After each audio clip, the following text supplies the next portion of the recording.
Isn't it weird when you're watching a sequel and one of the characters has been replaced with a different actor? It's like you know who they're meant to be, but they're just not themselves anymore. It gets all paradoxical and weird. This is even more apparent when it happens in massive Hollywood blockbusters, especially when it's something like Harry Potter. There's about 42 different Harry Potter movies, so a lot of investment has gone into the people playing the roles. That's why when it changes, it can be a bit upsetting. I'm Simon from What Culture, and this is 12 Harry Potter actors who were replaced in the sequels. Number 12, Vern Troyer as Griphook. Why a British heavy movie ignored Warwick Davis at first is anyone's guess, but yes, after Vern Troyer appeared in The Philosopher's Stone as a small goblin called Griphook, he was mysteriously replaced by the time we arrived at the Deathly Hallows. There's no doubting it was the right choice. Vern Troyer, well, he can be a little, we'll go with unpredictable. With Warwick, you know you're getting straight up professionalism. So when it was time for the character to take on a bigger role, totally made sense. Number 11, Jennifer Smith as Lavender Brown. When Jessie Cave took over the role of Lavender Brown, there was one big hole of controversy. Why? Well, the original actress, Jennifer Smith, who appeared in The Prisoner of Azkaban as a background character, was black. Her replacement, Cave, was white. Now, that's obviously going to get people up in arms a bit, especially when the role becomes far more prominent in The Half-Blood Prince. Producers claimed that Cave just had more experience as an actress, so was more suited to the expanded character, but it's still a bit off, or at least not very tactile on behalf of everyone involved. Number 10, Peter Cartwright as Elphias Doge. When Peter Cartwright appeared in The Order of the Phoenix as Elphias Doge, he had no lines. That's pretty upsetting if you're an actor. But at least he was involved in one of the biggest franchises in movie history. When The Deathly Hallows Part 1 was released though, and Doge actually had things to do, Cartwright was gone and David Ryle was in. Both were very well established British actors, so why the change was made is anyone's guess.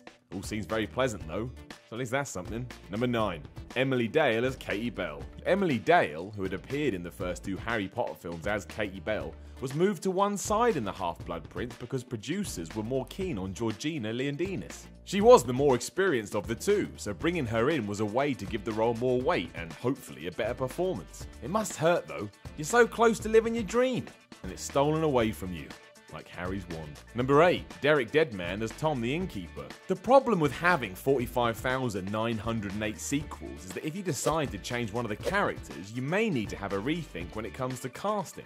That seems to be the case when we're talking about Derek Deadman and his portrayal of Tom the Innkeeper. A much more somber figure in the first movie, Deadman was replaced by Jim Tarver in The Prisoner of Azkaban, who then completely changed nearly everything about good old Tom. Not only did he have a shorn head and a humped back, but he was clearly there for comedic relief.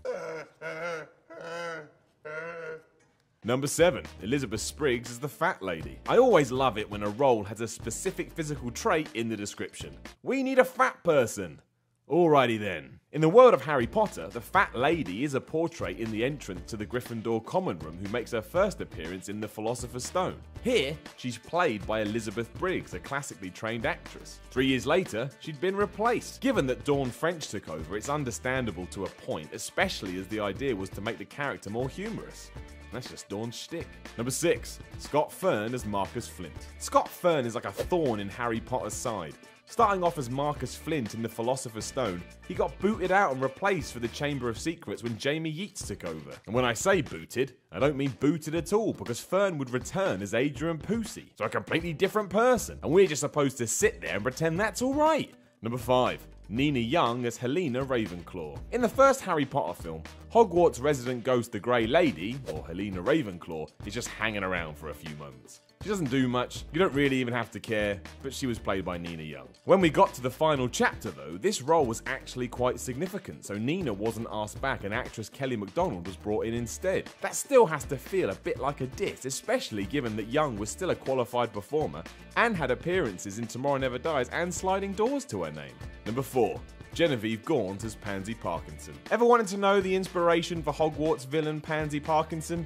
She was based on the girls J.K. Rowling hated at her own school who had bullied her. For some reason, however, the character was played by 4 different actresses throughout all the films, which is stupid. Even if she was just a background extra in Chamber of Secrets where Catherine Nicholson stepped into her shoes. Then for the last 3 movies, Scarlett Byrne was called upon to play the role properly and seemingly captured all that hate and angst perfectly. But seriously, make up your mind. Number 3, Jessica Hines as Mafalda Hopkirk. Jessica Hines couldn't even get her face onto a Harry Potter movie. Appearing as but a voice in Order of the Phoenix is Mafalda Hopkirk. Patronus charm in the presence of a muggle. Director David Yates made the decision to bring in Sophie Thompson instead when the character actually appeared on screen in the Deathly Hallows. I would assume Jessica Hines was just busy. Number 2.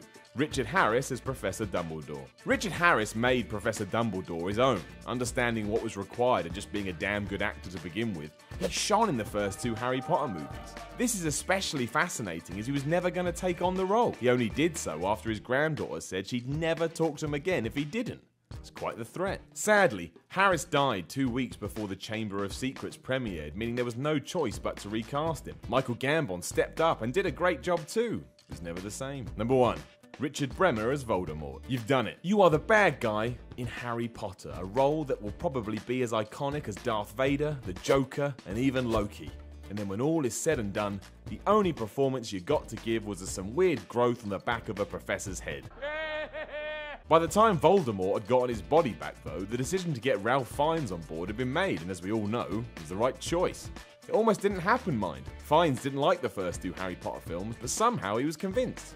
And the rest is history. Know of any other Harry Potter actors that were switched around? Let us know in the comments below, and then don't forget to like, share, and subscribe. You can even come follow me on Twitter at SimonMiller316.